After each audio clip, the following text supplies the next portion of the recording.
As we know, the Texas model has been quite prosperous over time. When you look from December of 2007 to December of 2017, with the latest data that we have available, basically the last decade, Texas created 26% of all jobs nationwide, right? I mean, that's huge. We have about 9% of the population, but we've created a quarter. 1 out of every 4 jobs have been created here in the state of Texas. When you look at the Economic Freedom of North America Index, which Dean Stansel will talk about here in a little bit, we rank second highest. We're tied with Florida. So there's a lot of things that we do right. But what about some of the things like occupational licensing, tax abatements, regulations when you're going through natural disasters, and a number of other areas that maybe we could do just a little bit better and provide a little bit more prosperity? So that way government keeps its roles as preserving liberty, so that way all of us can have more room to prosper. And that's really what I do here at the Foundation and the Center for Economic Prosperity, is find government barriers to competition that are keeping us from being more prosperous and weed those out, reduce them, ultimately eliminate them as quickly as possible. So that way we can even create more jobs and have more prosperity over time. I also want to remind you all about our Texas Prosperity Promise. You've probably heard about it a number of times during this conference, but basically 5 key issues: property tax reform, education reform. We also have limiting government spending, government accountability, and overall these are all on our website at texasprosperity.com. And so with that, I'd like to introduce each one of our panelists so we can get straight to our discussion. Chairman Todd Hunter is currently serving in his 9th term in the Texas House of Representatives. For the 85th legislative session, he was the chairman of the Calendar Committee, vice chair and member of the Criminal Jurisprudence Committee, and a member of the County Affairs Committee. Did you have any other time to do anything else, sir? That's busy. That's busy. Always interested in bringing affordable and more available insurance to his legislative district, which is in the Corpus Christi area, as he'll talk about today. Passed windstorm insurance reform legislation and slab foundation reform legislation. Was known as the key player in the successful effort to pass tort reform, which is a key area. You know, tort reform was actually one of the areas that the Texas Public Policy Foundation was founded on in 1989. Tort reform and school choice were the 2 big things, and so thank you for your efforts on tort reform there. And various other important legislation across all policy issues. Please help me welcome Chairman Hunter.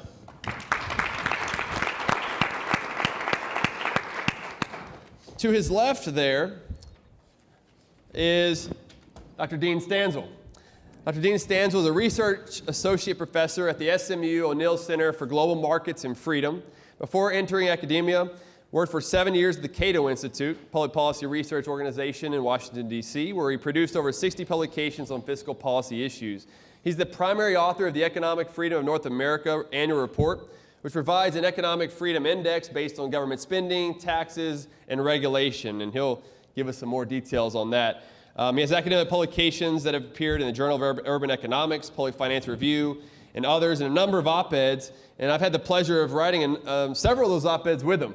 I think one of them is on your table here on the Texas model, and includes some of the information about the Economic Freedom of North America Index.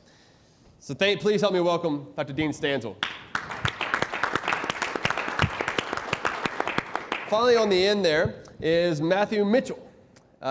He's a senior research fellow and director of the Project for the Study of American Capitalism at the Mercatus Center and a professor of economics at George Mason University. Should be Dr. Matthew Mitchell on here. It just says Matthew. I'm sorry about that. It's okay. In writing, what'd you say? I'm not a real doctor. Okay. In writing and research, specialized in public choice economics and the economics of government favoritism toward particular businesses, industries, and occupations. Has testified before the U.S. Congress and advised several state and local government policymakers on both fiscal and regulatory reforms. His research has been featured in a number of outlets, including the Wall Street Journal, New York Times, U.S. News and World Report, and the Washington Post. He blogs about economics and economic policy, at Neighborhood Effects, and at Concentrated Benefits. Please help me welcome Dr. Matthew Mitchell. So with that, I just want to get right into it and have you each kind of give some opening remarks on really what Texas does right, being prosperous. Maybe what are some areas that we could have reform and some things that you're currently working on. So I'd like to start off here with Chairman Hunter. Thanks, and I'm glad you're here, and I'm glad to have some Corpus Christi people, former State Representative Gene Siemens here, Paige from my office, Bob Corrigan, who's here, and Jaime Capello. So I'm glad to have some coastal folks here with me. When they asked me to come, they asked me to bring in this topic and the hurricane. And so I'm going to give you kind of my concepts on what's going to impact Texas based on this recent hurricane. So you know, I was there, I lived in it, I stayed in it, and I was there the day after. The thing I can tell you about the model framework, which he wrote an article about, I think last fall, the one thing I can tell you is our framework works. The day after that hurricane hit, and remember it was a Category 4, ladies and gentlemen, it wasn't a little hurricane, it was a Category 4. There's only one other level, 5. Next day, the people of Texas were right there. They brought resilience, care, and they couldn't do it unless you had a framework that worked. Right. So it made a true believer of me. And as we talk here, I'm going to bring up some issues. You say, what's the forecast? Yep. Property taxes. We need property tax reform. I can tell you that as a victim of the hurricane. There are no homes in some places, so where do you get the money? Think about that. I have people living in tents. So I had a school shut down that had to shift kids to another school. What about Robin Hood funding? I've never understood Robin Hood funding. I'm not sure who's robbing from whom. But property tax reform is a serious issue. It impacts all areas of the state, but I can speak as somebody that got hit by a hurricane. Yes, it does need to. Yep. You know, we talk about how government doesn't work very well. I saw it in a hurricane. It works well. And then some places it doesn't. The day after, I'd say 4 weeks after the hurricane, when I see residents with no homes, lots of sand, and I see appraisal district cars driving around, I'm trying to figure out what we're appraising. I didn't think sand had a value. So that's just a little bit of comments on changes that we need to make in a constructive, and like your paper said, let's keep Texas on a very, very positive, but we want it to work. The last thing you need, and I'm going to end on this note, we don't want Texas so overregulated you don't want to be here. 1 week after the storm, I got called by a local mayor. And I want you to understand, I was there with the governor with open gas lines. I mean, there was no water, there was no power. I'm out there, we're trying to help people. Well, this community had an outreach for some great Texas communities. They sent their barbecue teams because people had no clothes, they had no homes, no electricity, no power, no food. And these barbecue teams came in trying to help and get people to eat. And I said, well, Mayor, what is it I can help you? And he said, well, Todd, I know you're a senior member. There's a guy here issuing health citations. That was my first note that we've got to make sure we have a regulatory environment that's common sense and respects the taxpayer and the people. So glad to be here, provide you some insights, and thank you for including me. Thank you for being here. Dr. Stansel? Sure. That last story sounds more like Chicago or New York than Texas. But we have better barbecue than they. Oh, yeah. No, I didn't mean that in a good way towards them. Delighted to be here. It's always a pleasure to work with Vance. As he mentioned, I'm involved with something called the Economic Freedom of North America, which is a report put out by the Fraser Institute, a think tank up in Canada. And so we rank the states every year. Texas, as Vance noted, was tied with Florida for second this year. By the way, at the top was New Hampshire, which, well, it's kind of cold there, in my opinion. So I'm happy where we are. And Texas has been in the top 5 for 11 straight years. At the bottom, perhaps no surprise, New York and California, and they've been down there for 3 of the last 5 years. And Dean, too, just real quick, with New Hampshire, how many people live in New Hampshire? I can't remember the number, but it's a lot less than Texas. Right. Amongst the 4 largest states, you got Texas, you got Florida at the top, and New York and California at the bottom. There you go. And by the way, so if you look at the population growth since the last recession, the top 10 states on our Freedom Index grew 2.5 times faster than the bottom 10 states. So people are voting with their feet in a sense. And if you just look at the last 3 most recent years, it's been 3.5 times faster population growth. Over the years, there have been over 200 articles by independent researchers using this EFNA index. There have been over 400 or 500 using the country level one called the Economic Freedom of the World. And the vast majority of that literature finds that higher levels of economic freedom are associated with better outcomes of all sorts, whether it's standard of living, population growth, GDP growth. There's been a ton of literature on this, and it all points in the same direction, that the Texas model of economic freedom is one that should be copied elsewhere, and in some ways is being copied in some cases. And one of the reasons it matters so much is that when you've got high levels of spending and taxes and regulations, it makes it harder for entrepreneurs to be successful. If businesses can't expand and hire new workers, well, then that hurts everyone, not just the businesses themselves. So keeping the burden of taxes and regulation low is a key part of the recipe to economic success. States with the fastest economic growth, like Texas here and Florida, tend to have that mix of low taxes and lower spending levels and lower regulatory burdens. Whereas otherwise, states like New York and California take the opposite approach, and you tend to see lower prosperity, but also more moving trucks moving out of those states. We took a look at some data from North American Moving Services, a moving company, and they track, of course, where their trucks are going, and so they link that up with population data. And what they found was that just last year alone, the top 10 inbound states, in other words, states like Texas and Florida, where more people are moving in than moving out, we found that they were ranked on average at about 14th on our of 50 on the Economic Freedom of North America report. The bottom 10 outbound states like Illinois that actually lost population last year again, New York, California, states like that, they had an average rank of only about 32nd. So people are again kind of voting with their feet in favor of the Texas model and in opposition to the New York and California model. Now, lest we break our hands patting ourselves on the back, we'll turn to a little bit of criticism. So of course on this index, we grade on a curve, right? So yeah, Texas is up at the top, but if we had our way, everyone would get an F essentially, or some of us maybe, I shouldn't speak for the entire group. So Texas, of course, benefits from having no personal income tax. That's a great thing. If you look, however, at the Tax Foundation rankings on other taxes, on both the sales tax and the property tax, we rank 37th, where first is lowest burden and 50th is highest burden.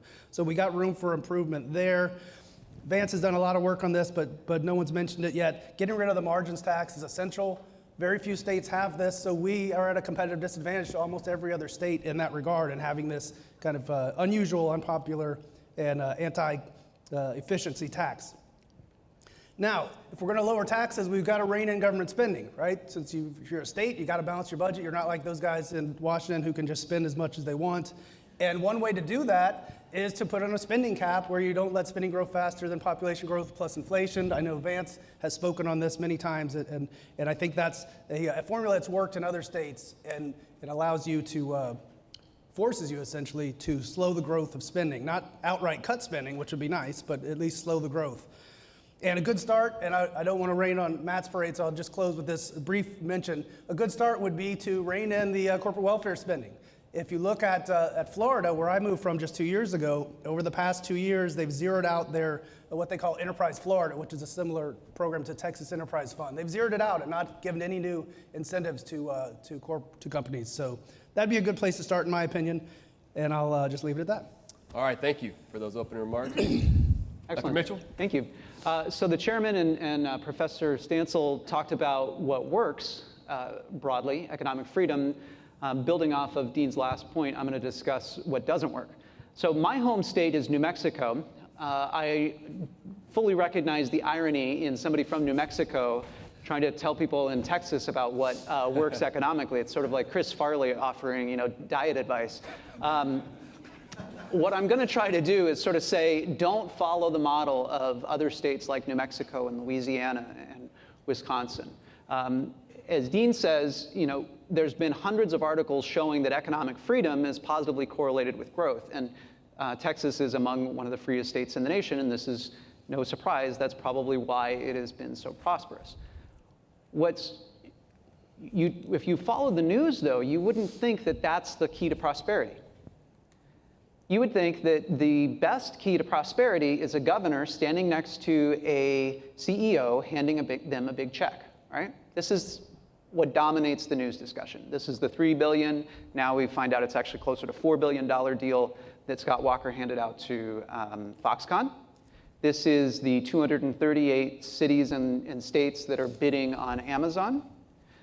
These are the corporate subsidies that the state of Texas has handed out to the likes of Berkshire Hathaway, definitely a welfare case there, right? Exxon, NRG, a number of large, mostly prosperous firms. You would think that this is, if you just watch the news, you would think this is how prosperity is achieved. It is not. So there are 5 broad problems with targeted economic development incentives. The first one is that they have an opportunity cost. So the best way to illustrate this is with the Foxconn deal, and you can see this in one of the handouts. So Foxconn received, at the time I wrote that, it looked like they were going to receive $3 billion. It turns out it's about 4 now that we've done all the counting. But $3 billion. With that money, the state could have lowered its corporate income tax, which is paid by 16,000 firms, by 21%. Now, Wisconsin's corporate income tax is among the highest in the nation. It's the top 12 among the top 12 states. If it lowered it by 21%, it would be below the median state. It's higher than all of its surrounding states, too. Now, 16,000 firms. Imagine what they could do with the resources. Now, you often hear a misapplied number. You hear people say, well, what about the multiplier effect?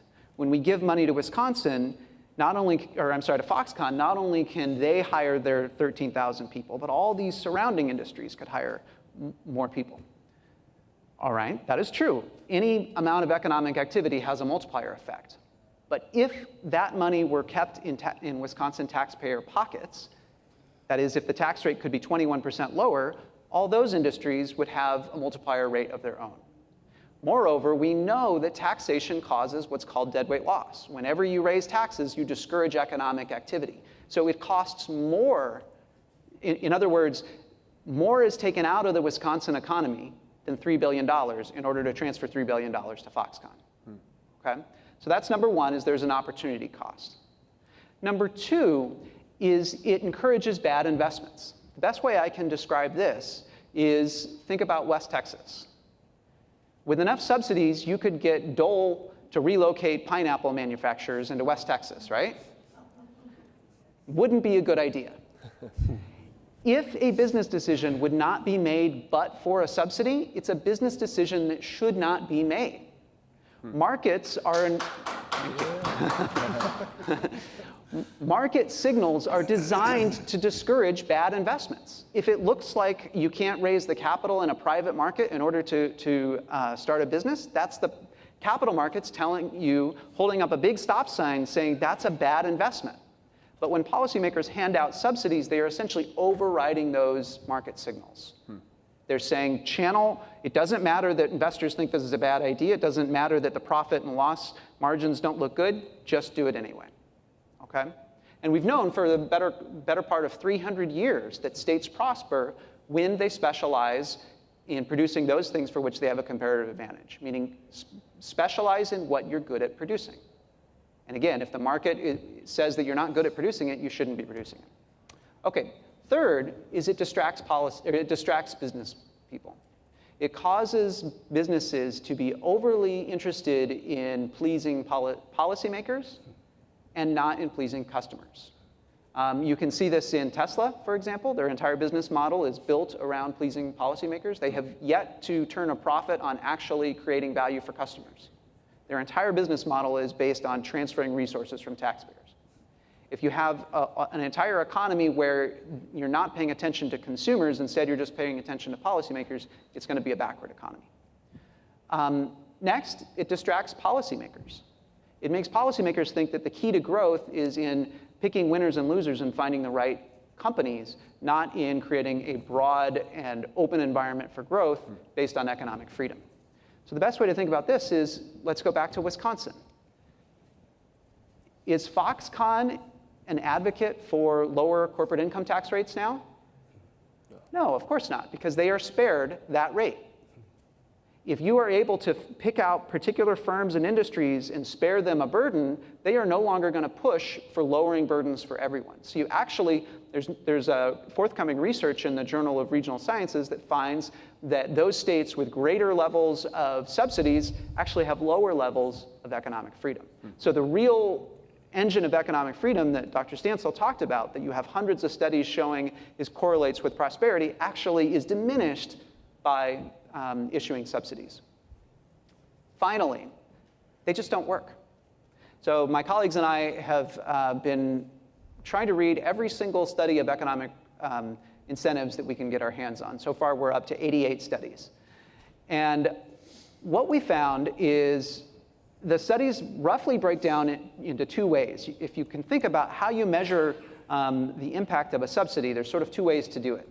One is to look at how the firms that are privileged or subsidized, how they fare relative to everyone else. About 2/3 of the studies do this. The other is to see how everyone in the region fares when you subsidize firms.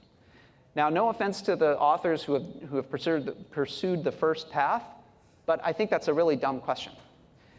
If I were to tax everybody up here and transfer resources to Dean, and then if I were to measure Dean's prosperity, wouldn't it be pretty obvious that he would be faring better than everybody else?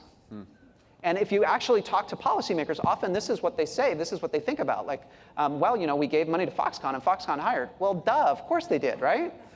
That's not the way these things are sold, though. These things are sold as a way to lift all boats, the prosperity of everyone. And when you focus on those studies that ask what I think is a much more reasonable question, which is, do states, cities, and regions and countries that hand out targeted incentives, do they have higher levels of prosperity for everyone, or even for the median or the average person? Do they have higher per capita GDP, faster growth rates, faster employment? The answer to all of these questions is no. When you look at the peer-reviewed academic research, there's basically no evidence that target economic development incentives work. So I do have some expertise in this because I come from a poor state, New Mexico. And my advice to you is please don't do what we do. Please continue to do what you do. Texas actually is among one of the states that hands out these subsidies at a much lower rate than others. That calculation I did for Foxconn, that just one subsidy to one company in Wisconsin, they could lower their corporate income tax rate by 21%. I looked at the best available data that we have. It's from an organization called Good Jobs First. I have some quibbles with the way they sometimes count up their subsidies, but it's the best we have at the moment. If you look at all the subsidies that the state of Texas hands out according to them, you could lower your franchise tax by about 6%. So that's still nothing to just slough off. I think that would have a significant economic impact on taxpayers and on the prosperity of the state. Yeah. So thank you very much. Thank you. So we have, So just those opening remarks, we could tell we have a lot to work with on things that we can improve and things we're doing right. To some degree, I think they all agree that there are things that we could definitely improve on. And what I want to do here is kind of be devil's advocate a little bit. I think y'all kind of know where I stand on a lot of these issues, but I really wanted to kind of press the argument some because no one else accepted for opposition here. I don't know what that means, but they didn't. And so the first one I'd like to start off with is occupational licensing, and then kind of go from there. So for example, after Hurricane Harvey down in Corpus Christi, why wouldn't we need plumbers who are licensed to go in there because they may do something that's harming the safety of the people that live in that house, right? I mean, don't we want them to be licensed? Even if it takes a little bit longer to get done, shouldn't they be licensed in those cases? Chairman Hunter? Well, first you had to have a house to have plumbing. Oh. This was the biggest problem. Let's take another example than plumbers. Sure. Give you a real life example of what was happening. Right after, we would have people living in Rockport using their water, using their resources. Then they'd get up in the morning, drive over to Port Aransas, and they go knocking on people's doors trying to put on roofs and do contracting work and get people's money. And then if you had a home and somebody came to your house, so you're in a desperate need. So what happened is we had a lot of people that signed these agreements, paid, and people didn't finish the work or didn't show up. Yet they were roofers or contractors. On the one hand, we've got to do something about, unique to a hurricane catastrophe, of the fraud that comes in versus over-regulating everything to the point that you can't get things done. And so using your plumber, you do want somebody that can fix the plumbing, especially after a disaster. But you also don't want to get to the point that you're shutting everybody else off because you can't get to plumbers because they are lined up in Houston, Corpus Christi, Rockport, and it will take you 6 weeks to even have something turned on. So we got to look at a balance. And as long as I have that consumer protection in there, we do need a balance. Sometimes what we do is we legitimize everything by creating a new license. And I don't think that's what you want to do, but maybe what we could do is focus on something on the economic side where we can have licenses that work. So don't have a specific answer, but give you an examples of maybe where we can help. And even during this recovery efforts, the governor has exempted specific occupations from those licenses. I believe one actually was plumbers and some others that are out there. And you wonder if maybe, Dean or Matt, what does some of y'all's research show? How can we start to look at these occupations to find out, are they necessary? Like Chairman Hunter said, how can we balance these out? So Dean or Matt, who would like to start? Sure. So the Institute for Justice is a libertarian public interest law firm up in DC. They've done great work on this. They just came out last year with a second version of their report called License to Work. I'd encourage you to take a look at that, where they look in particular at kind of low-skilled occupations that someone without a college degree could qualify for, and they rank the states on this. But ultimately, certainly after a disaster, I lived in Florida when a bunch of hurricanes came through, and you do have a problem in some ways with people coming in from out of the area, out of the state, looking at this as a business opportunity, and who literally aren't qualified perhaps to do the work. And that's, granted, that is a legitimate issue, but on a normal everyday basis, there are a lot of things, this isn't the 1950s, there are a lot of ways we have to figure out who's good, right? There's things like Angie's List, Yelp, there's all sorts of consumer-driven rating services that allow potential customers to figure out who's a good plumber and who's a bad one, at least, to get the tail ends and know, definitely avoid these guys, and these guys seem pretty good. Along with market indication, like prices. Sure, absolutely, yeah. And someone shows up on your door knocking, trying to drum up business. That's usually a pretty good sign that they're not able to get business other ways, so shut the door and go away. But, anyhow. Matt? So I'm keenly aware as an economist that there are certain issues about which economists disagree. If you ask 10 economists about the effect of fiscal stimulus, you're going to find at least 11 different answers, right? But occupational licensure is not one of those. So Dean mentioned the Libertarian Institute for Justice. You can also find less libertarian organizations like the Brookings Institution and the Obama White House that have put out excellent reports on occupational licensure that basically come to the same conclusion. So there are 3 broad patterns in the literature on occupational licensure. The first is that there is almost no evidence that it increases quality. And you say, what? Now, how could it not increase quality? We're making sure that people pass tests in order to get in. Well, that is outweighed by one of the most powerful forces for increasing quality, which is competition. So when you have a barrier to entry that says, in order to become a hair braider or a barber, you have to spend 10 months in training and you spend hundreds of dollars, sometimes thousands of dollars, that is going to weed out a whole lot of people who want to become barbers. And so by limiting competition, you actually can reduce quality. And it appears the evidence is that the 2 factors roughly cancel each other out. Okay? So no evidence that they increase quality. Second, there is strong evidence that they do increase prices. In fact, there's about 20 out of 21 studies on this subject, have found that occupational licensure, by limiting supply, raises prices. So you're harming consumers in that regard. Third, there is considerable evidence that occupational licensure has a disparate impact on certain populations, okay? So one of these is immigrants, because often occupational licensure has certain language requirements. Another population is African Americans. We just find that African American populations often have a harder time getting a license. Another one is spouses, military spouses. They are more likely to be in licensed occupations, and they're more likely to move to a new place than the average person, and so that disproportionately harms them.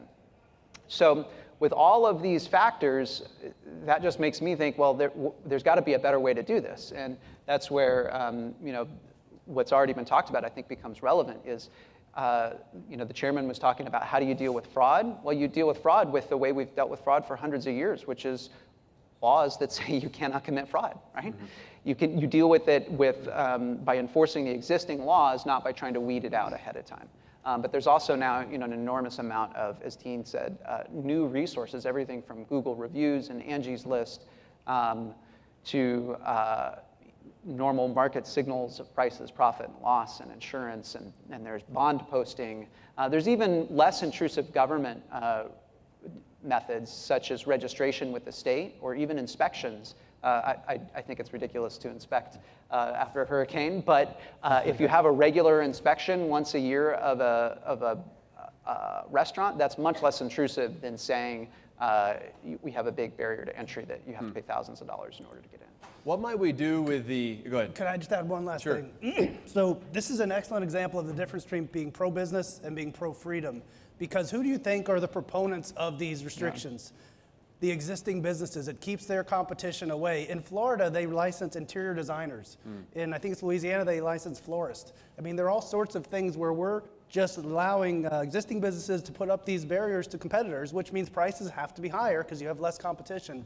It's not helping the consumer, it's harming the consumer. They got to pay higher prices. And I wonder what's the best sort of policy approach as we look at it to see how can we really determine which ones are needed and which ones aren't, whether it be health and safety or whatever it may be? Is it more of singling each occupation out and going after each one? Or maybe you start with a more blanket approach over all of them and say, why are these needed at all? And maybe put them through a sunset process. What have you seen some of those, being in the legislature for a while, Chairman Hunter, what kind of seems maybe to work best, or what could work best maybe? Well, I think one of the things is getting your input right now. Mm-hmm. What happens is, let me give you a quick government 101 on the state legislature. Mm-hmm. You have 31 senators, you have 150 House members. And every 10 years we redistrict based on the census. And a lot of times you have frustration on why didn't this law pass or not pass. And I think we need to relook at our process, but constitutionally, we meet once every 2 years for 140 days. Mm-hmm. Some of you wish it was 2 days every 140 years. But we go in there, and because of some of the laws and it affects sometimes the House and the Senate, mm-hmm. you're not there really 140 days of action. It could come down to an 80, 90-day period. Yep. So this group, come up with your ideas. I thought what you two just told me were some very, very good points. Mm-hmm. Like, we're not getting quality, and it's hurting the consumer.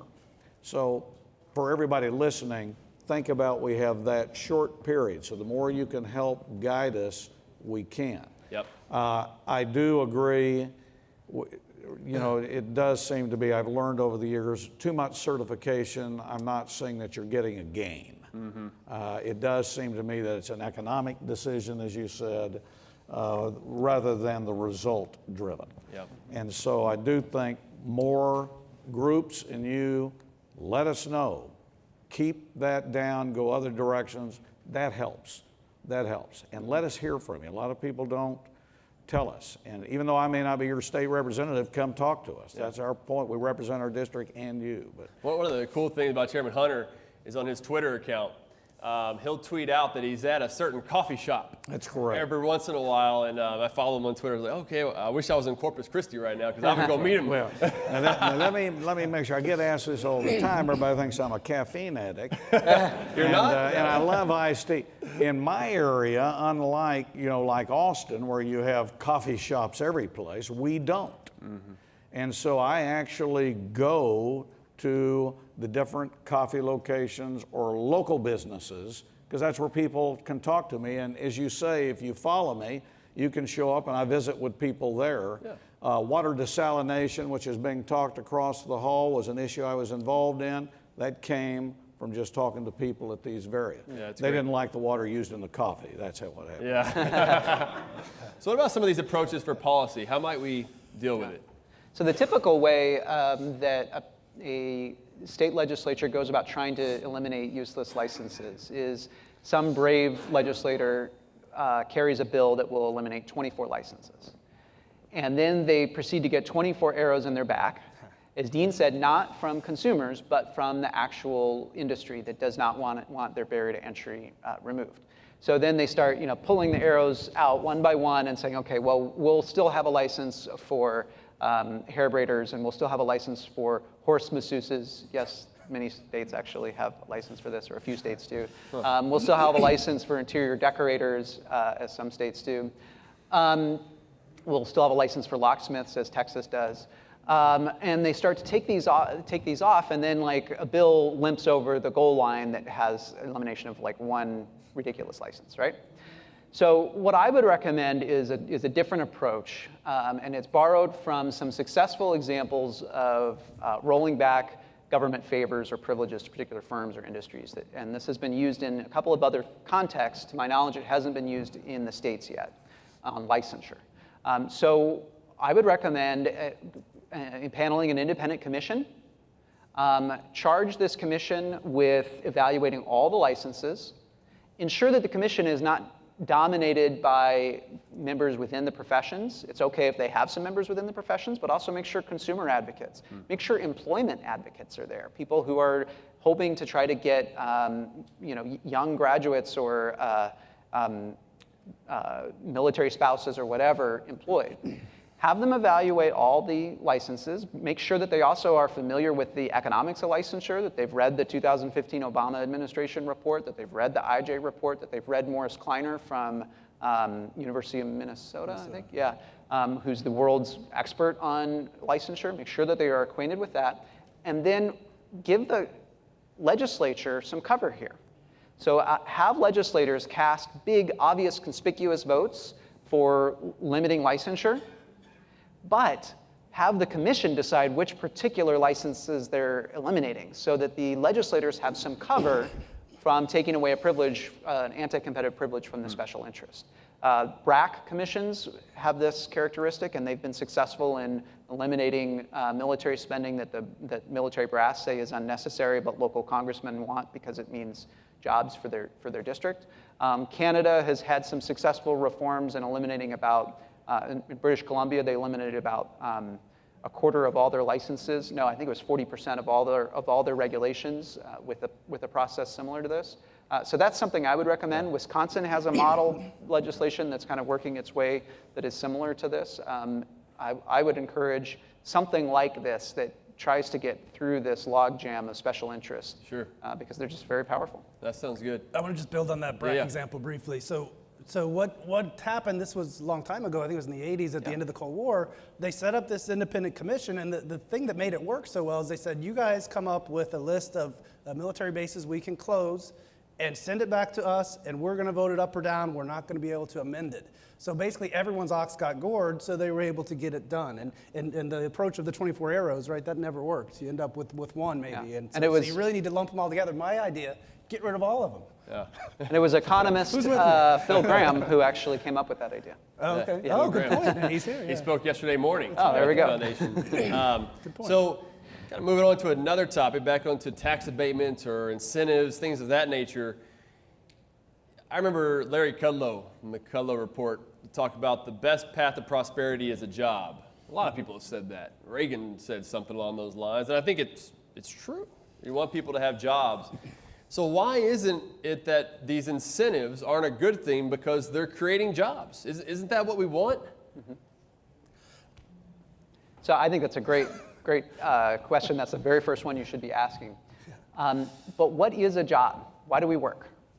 Well, we work so that we can earn money to buy useful products and services, right?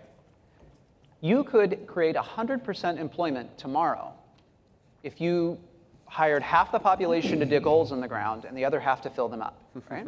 100% employment. But we'd wake up the next day and we'd all have sore backs and nothing to show for it, right? So over the long run, you need to have the job create something useful for consumers, or else it's not sustainable.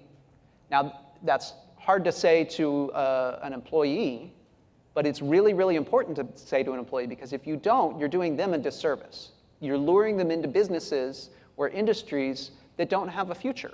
Mm-hmm. So take, for example, all the subsidies that were given to steel producers for many, many decades. For decade after decade, we lured young people into the steel industry until it was built up larger than actually the consumer base wanted, right? And then when it turned out that those jobs were unsustainable, you have hundreds of thousands of people with obsolete skill sets. You're not doing them any favor. And you can go to my wife's depressed steel town in Illinois, and you can see firsthand that communities dominated by privileged industries are systematically poorer communities. They're not prosperous like Texas. So, jobs are absolutely important, but they have to be real jobs that create value for consumers, not make work, and they have to be sustainable jobs. But Matt, what about all those shovels that'll be produced? Yeah, that's true. The thing to me that is most galling about this is you're taking resources from existing businesses, a lot of them, especially small businesses, because they tend not to get these development incentives, and you're giving it to new competitors. Now, I'm in favor of competition and all that, but using your own dollars against you to bring in big companies from other states that might have moved here anyway, right? Because you're going to choose the Texas model. Taxes are low, regulatory burden is relatively low, grading on a curve. But Dean, what we hear often is that, look, all these other states are doing it. Yeah. If the other states are doing it, how can we be competitive as Texas to bring them here as well, right? If there's any state that can do this, look at you don't want little brother Florida beating you, right? They cut out their incentives. If there's any state that can do it, it's a state like Texas and a state like Florida that already has built-in advantages that attract businesses in the first place. They're going to come anyway. And so the idea that you have to do this to be able to compete with Oklahoma or Missouri or whatever state you want to name, I think is simply invalid. Yeah. Anything to add, Chairman Hunter? The other element is the size of the community. Metropolitan area may be able to afford it better than a 300,000 population community. And then in the long run, it goes back to what you're saying. Is it real economics, or did you just bring shovels to the area? Yeah. And then the money leaves the state. And so it's a good balance, and it needs to be looked at, but also we got to look at the regions of the state, 'cause some communities are more impacted that could be more negatively than others. When you think about money leaving the state, that's another factor here, is a firm that will relocate to your state for a subsidy is a firm that will relocate to another state by a better subsidy. So it tends to, that's why you notice, what are some of the most subsidized industries? Film. It's a notoriously flighty industry. You can just as easily film a movie or a television production in one place as in another. Marylanders recently learned this. They'd spent, I think, $10 million giving House of Cards subsidies to film in the capital of Maryland. It was standing in for the U.S. Capitol.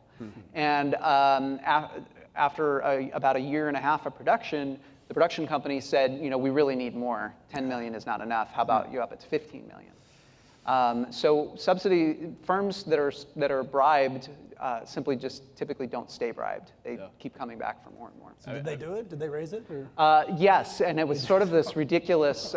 They didn't raise it as much as the production company asked. So at first, the production company threatened to leave. And apparently, a Maryland state legislator who is not quite familiar with the Maryland Colts said, I've got an idea. We're going to pass a new bill that tries to take all of their property. Now, back in whenever it was that the Colts were actually in Maryland, the exact same thing had happened. They'd asked for a bigger subsidy and didn't get it, and so they were ready to leave, and so the state tried to take all their property, and they left in the middle of the night. At midnight, I guess they boxed up all the team's equipment and headed out for greener pastures. Wow. I mean, it's great examples of Bastiat's, the seen versus the unseen. Yeah. Right? We see these jobs that are here that are created, but what's the unseen? Where else could those dollars have gone? You know, if we could really, if destruction somehow caused more economic prosperity, like in Corpus Christi, along with the hurricane, we should start throwing rocks through windows every day. Right? Just right now, we should start throwing rocks through windows because it's going to create a job. But we understand that if we do that, that's money that could have went somewhere else. And so when I hear down in Corpus Christi of how this is going to create more economic growth, it may look like it the way we measure GDP and the way we measure economic growth, but there's a lot of things, capital, lives, time, that have been lost during that whole time, the unseen that we really have to take into account no matter what we do and no matter how we look at these issues. And I'll give you all an example.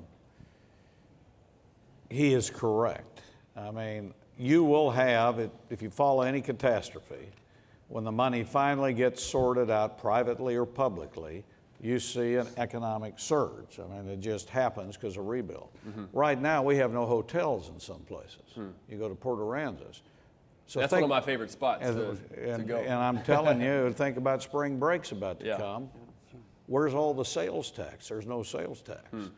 There's no place for people to stay. So it's interesting to hear about tax incentives because that doesn't help us. We need people in there. We need the regulatory climate to get the private business back so they can operate, so people can come rather than be tied up. Just to let you all know, I have to listen to, well, you got to follow this federal law before we can then allow the state law to allow the private people to get back in. And I've got to build hope back that we can cut through it. And you've all given me some pretty good ideas to affect the communities. And some of you in Houston, I see Dr. Oliverson, one of our Texas House members, they got the flood. We got the wind. And so we need to, this is very good suggestions, but you know, right now, we're just trying to get people back in.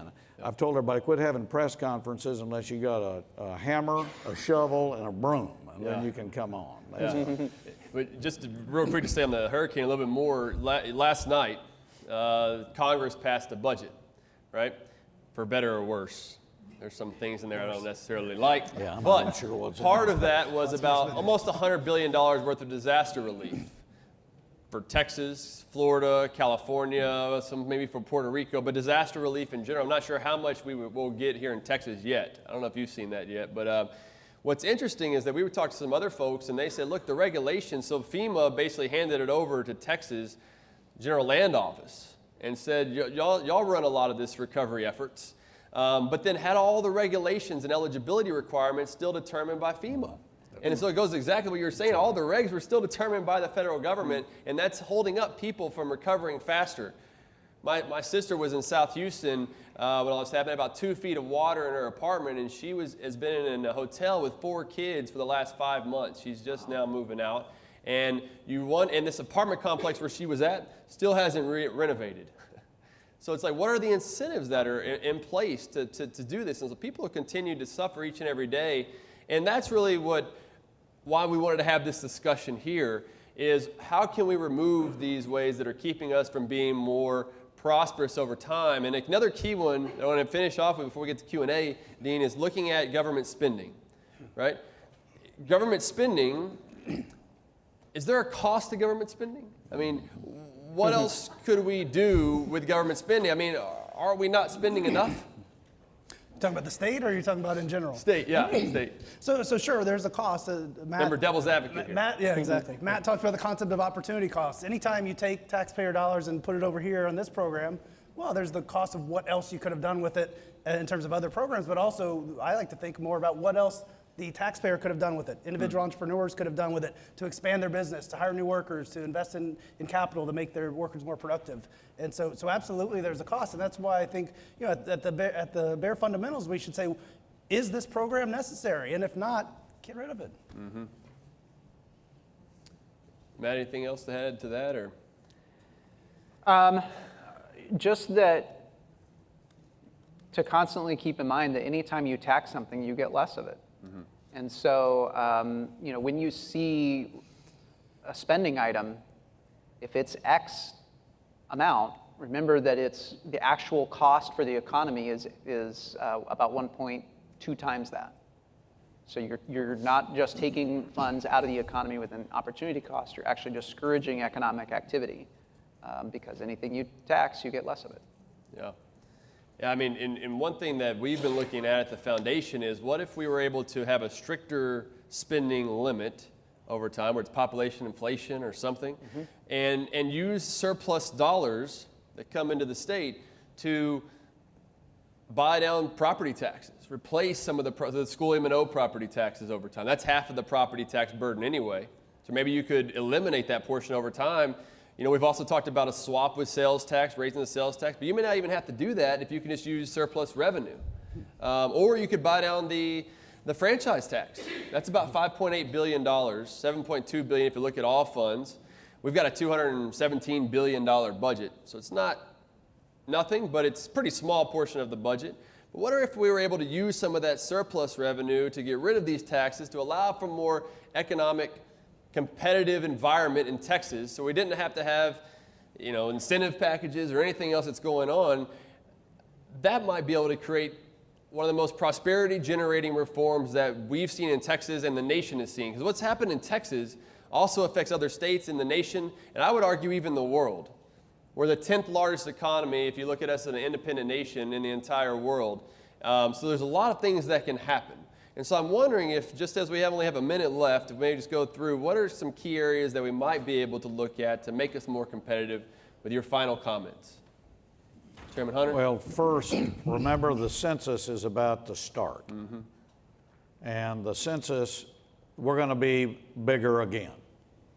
And that means that we're probably going to be higher on the economic scale, and there's going to be more growth coming in here. And so follow that, because everything we've talked about is going to be impacted by the numbers. Mm-hmm. You are right, spending does have a loss. I mean, when you spend, it has a loss impact.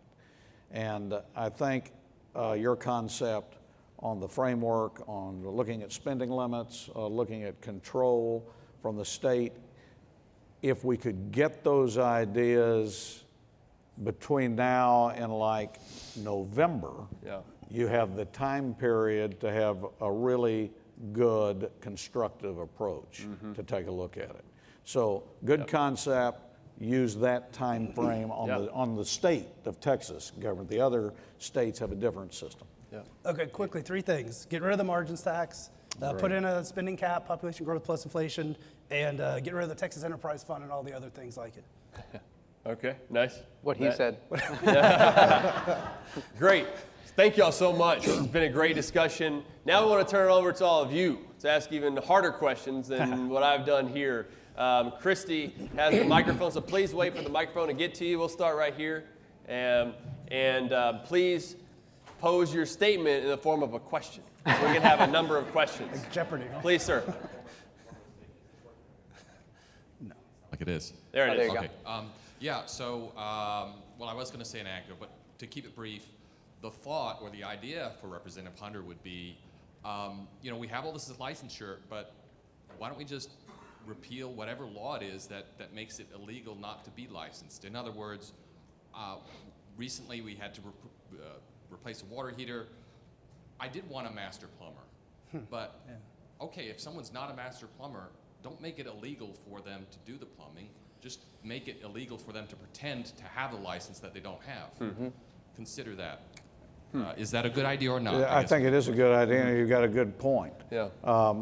What I've seen post-hurricane, you got to remember, a constructive thing about being post-hurricane, a lot of the issues that you have just raised I live in now. And you're correct. And we need to make sure some of these laws that are archaic, that have been on the books for 20 years because they're right, of the groups that have kept them in place. So it is time to take a look at modernizing that, and I will look into that. Good point. And Matt, what other states have done this again that we can use as kind of examples?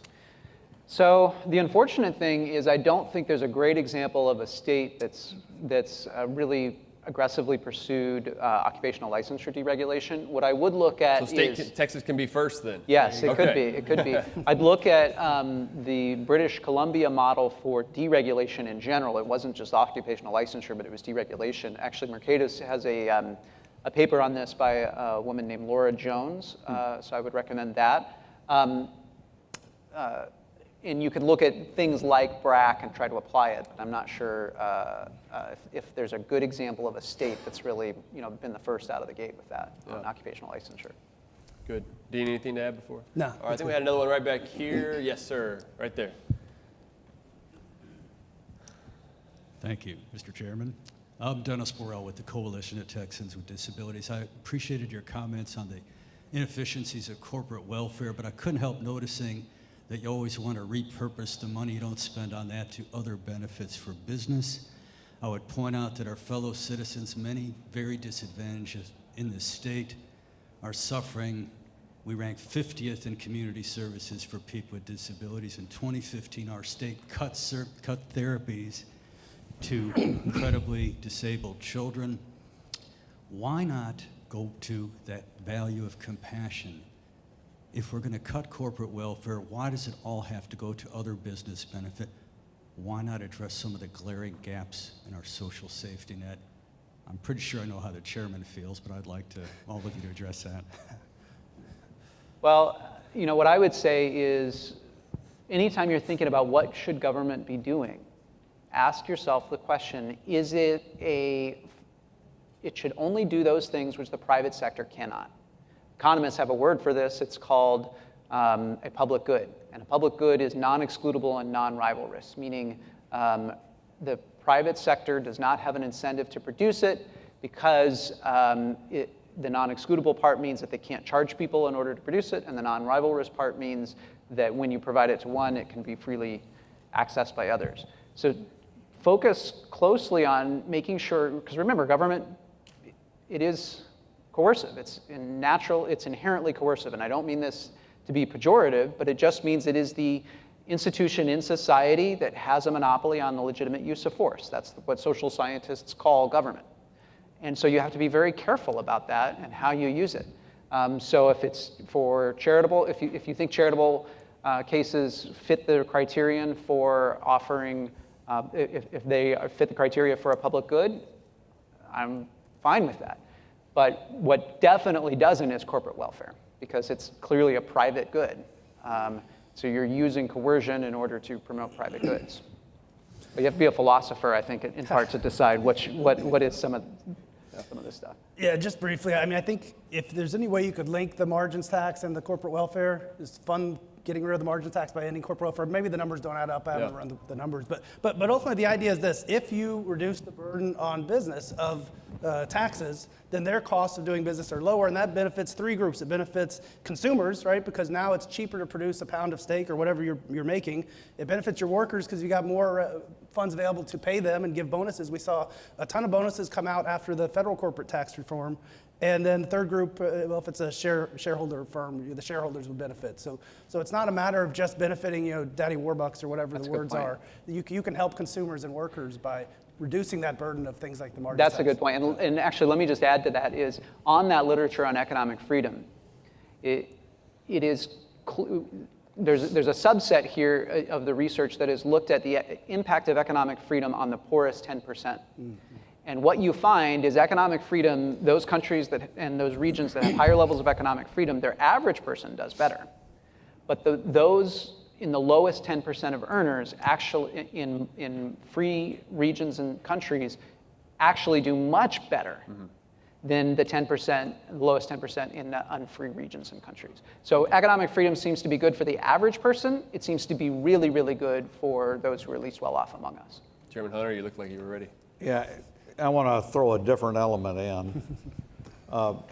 And you've worked in our office and you've been good friends. This is a little bit based on your question and their answer, but let me tell you a new definition that's going to impact the economic situation, your statement on disabled, for example, where we've talked, and that's the new word homelessness. And I want to explain that to everybody. What you think of homeless has a new definition in the coast. Because now there's so many people that don't have homes. We have a lot of displaced people all over the place, and we don't know where some are. So when we talk about your topic and we talk about the economics, we are going to have to address some interesting new issues that we haven't had to address. And the reason I tell you this, think about, the one thing I can tell you is the weather events in 2017 were crazy. Hurricane Harvey hit my district, Port Aransas. I'm the first. And then it went to Houston. Mm-hmm. Then Florida got hit. Puerto Rico got hit. The Caribbean, tropical storm in New Orleans, the flooding in California, the grass fires in Texas. I don't know where all this repair is going to come. Mm-hmm. But what it's going to do, it's going to open up some new definitions that we need to address. And I know some of you don't live in the zones. I know this sounds weird. For months, I had kind of a shock when I went towards San Antonio from Corpus Christi because you had bathrooms open. We couldn't get water, and it was such a feel good to go to economic freedom areas where we were normal again. So what I'm not is detracting you from the topics, but letting you know there's going to be a new injection on all of this just because of the displaced folks throughout Texas. Yeah, and one thing that I thought was interesting after Hurricane Harvey was how you had so many Texans helping Texans. Big time. That was the quick, big time. Able to see, help them recover as quickly as possible. They didn't have to wait for government funds or FEMA or anything else. It's the charities that were able to be there. Mm-hmm. And so I think about whenever we talk about getting rid of the franchise tax or something along those lines, at the end of the day, it's a myth that businesses pay taxes, right? Businesses submit taxes, but the ones who actually pay for it are consumers. And Dean was getting at this through the form of higher prices, lower wages, and fewer jobs that are available. And so as that happens and we have a franchise tax, we have a corporate income tax at the federal level, what's that doing? That's keeping fewer dollars available by us, people, to be able to help those who are in the need the most, to give the private charity, to help those who are disabled. And I think that's what today we've talked about is sometimes people will say, well, look, you want to cut taxes on businesses, you must just want to help the rich. We want to help people. Just like the occupational licensing discussion we had earlier, who is that hurting the most? It's not the upper income people, it's not the middle income people, it's the lower income people because they can't find jobs. And so as you allow to those licenses to be rolled back, they now have an opportunity to live the American dream, the Texan dream, which ends up being the American dream. And so we allow for these opportunities to come forward and have more prosperity over time. So what other questions we have? Right back here, Joe.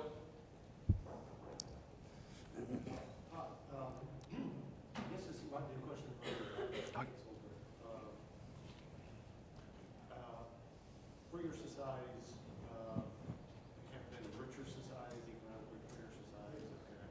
But there's, you would think in a more prosperous society, there would be less demand, there'd be fewer poor people, less demand for government services, for the poor, et cetera.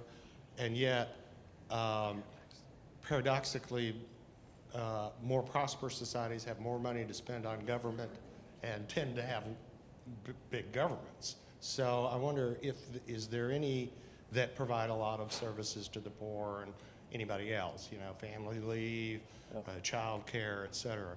So is there any evidence that within the United States or that freer states have less demand over time on government services, particularly those for, let's say, the poor. Yeah. Because unemployment's lower, et cetera. Right. Well, I mean, off the top of my head, I can't really cite you a good example of that. Matt mentioned at the country level, right, some evidence that you're probably familiar with about how in the freer countries, the poor tend to do better than in the less free countries. I mean, I would merely say that if you look at the states that are most generous with welfare benefits, things for the disabled, et cetera, they tend to be states where the overwhelming tax burden required to fund that is driving people out. And so you have a less prosperous economy and less ability, kind of gets to your point, there's a circle going on here, right? Less ability to fund those things as, eventually you run out of people to tax. This might be a little somewhat tangential, but I'd point out that there are some different regions have fundamentals that are better than others. Hawaii, California, New York, some places are just more hospitable to live in than, say, no offense, but like North Dakota or South Dakota. And it's interesting to point out that the places with bad, I would say fundamentals, you might think of it as bad DNA, like Texas, like North Dakota and South Dakota, they have tried to overcome it with economic freedom. It's kind of like, I mentioned Chris Farley earlier, right? Everybody knows somebody who's just got, they try to work out, they try to exercise, they try to follow what they eat, but it's in their DNA, they're always struggling. Whereas there's other people who just eat breakfast burritos all the time and they look great, right? So if you have really good DNA, you can get away with bad policy and people will still want to go there. I think that explains some of the prosperity of California and New York. But you can't affect your DNA, right? That's what you have.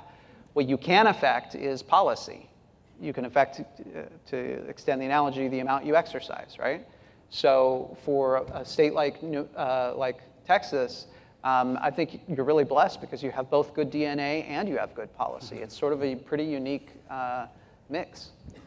What's interesting, though, if you listen to Paul Krugman, he says that everybody wants to live here because of the weather. But I wonder if he's ever been. I wonder if he's ever been to Texas, though. It's pretty hot here in the summer. All right. Question up here. So Texas is a right-to-work state, has a very competitive labor market, and that has contributed to prosperity here. But Texas also has a very robust public sector union workforce. How does public sector unions, government employee unions, what is the economic impact of that, and how does that affect prosperity? Yeah, question. I mean, I'd just say that the higher the percentage of a state's workforce that is unionized, it changes the incentives of those workers as voters to vote for policies that are beneficial to unions that in some ways can be restrictive to the cost of doing business, which in turn, if the cost of doing business is higher, well, then that's really anti-worker in the end. And so it's kind of defeating the purpose of the goal in the first place. Yeah. It's not something I've studied, so I'm not sure if I have a strong opinion. Anything to add, Chairman Hunter? I think it's pretty much accurate. Representative Alderson? We just don't have that many. All right, I have a quick question. So help me understand, each of you, your perspective. So when we talk about deregulating and rolling back regulations, I agree our society is overregulated and that stifles competition and that stifles economic growth. But do you believe that there is sort of a floor? And if so, where is that floor? And as an example, let's say we roll back all occupational licensing and all building codes and somebody builds a skyscraper and that collapses and kills 10,000 people. Is that fit in with a free market? I mean, is that sort of, buyer beware or whatever? I mean, help me understand where the floor ought to be when we're talking about rolling back regulation and occupational licensing. And does the state have a compelling interest when it comes to health and safety? Yeah, So, good question. So broadly speaking, there's sort of two ways you can deal with harm. One is the traditional way that the United States legal system has dealt with harm, which is through statute and common law that says if you commit harm, you're held liable. That's a very reliable and open way to do this. The court system has developed this over centuries. because it allows people to experiment in all kinds of new and different ways to please consumers and interact with one another, but it still holds people accountable, okay? The other form is preemptive regulation, which says we're going to imagine all the possible ways that somebody could harm somebody else, and then we're going to say it is illegal to do anything new unless you come to the state and you ask for permission. I think the first method is a sound, tested, and most importantly, it permits permissionless innovation. It allows people to come up with new and different ways to please consumers and interact with one another, and that is really the essence of growth. So take for example, taxi regulations. I think most people have in their head, like, well, a regulator is somebody in a white lab coat that comes around and just makes sure that consumers are being served. That's not really, when you look at the statutes, that's not what they are. And taxi regulations are a perfect example. They are systematically designed to protect incumbent firms, not to help consumers. Why is this? Because consumers don't organize and lobby, but incumbent firms do. So look around the country at the character of taxi regulations. They are things that say you can't pick up at airports. And by the way, Uber has had a huge effect in changing this. So some of my statements were more accurate 5 years ago than they are right now. But they are things that say you have to pay a fee in order to enter. You have to take useless taxes or pay useless fees in order to enter the industry. You have to have your vehicle colored a certain type. You have to use a certain type of monitor technology that monitors the time and distance. And by the way, that is sold by a licensed company. And by the way, most places only one or two companies qualify for the license. And by the way, they call it a modern technology system, but it's about 3 decades old. So that's actually what regulations look like. Yeah. What I would say is, the real stuff that keeps us safe, it's tort law, it's common law, it's statutes against fraud and abuse. Securities and Exchange Commission can do some good things about trying to police people who are committing fraud. That's fine. But when you preemptively outlaw whole classes of activities, you're not really making people any safer. You're actually probably, in many cases, diminishing competition, which, as I said earlier, is actually one of the best guarantors of consumer protection. Chairman Hunter? The one area, Tom, we do need to look at, though, is health. Like an anesthesiologist, I'm not sure I want just somebody putting me under. So, but they do have a good point. We have created so many occupational licenses, we have created a new industry, which is new rules and regulations to interpret and tax. And we're almost too regulatory, but I think from the legislative standpoint, it's an issue that needs to be looked at. It's constructive. It may not be an overnight, but I think we can make gradual. But I do think the health zone needs to be looked at a little bit differently just because you're dealing with the public safety, public life. But you make a good point, and I know where you're going. Well, this has been a constructive discussion. Please help me thank the panel. Thank you, guys.